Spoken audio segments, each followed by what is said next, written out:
เขาเห็นเห็ดปวก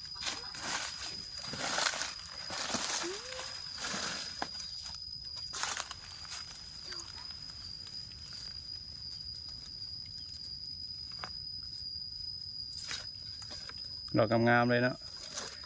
กำลังจูบมีบ่จูบก็มีบ่เอาน้ำไม่ไปทงกันนี่สักเห็ดทั้งนี่พี่น้องนี่เห็ดปวก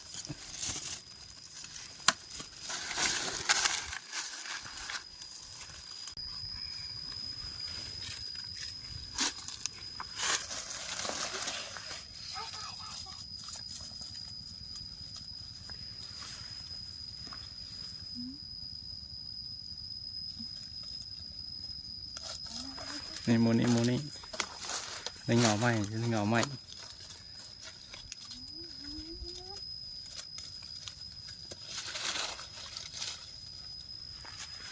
โอ้บานไปเลยเนาะดึงเอาไปได้เนาะนี่จะต้องพูดแบบเนาะให้มันออกอีกเนาะ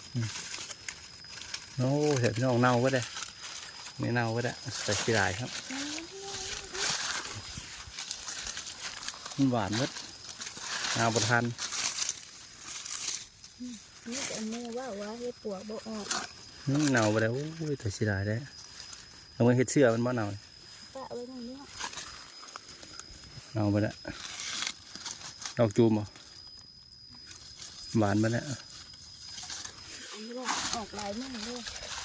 ขออนุญาตเก็บเห็ดกันเลยพี่น้องเลย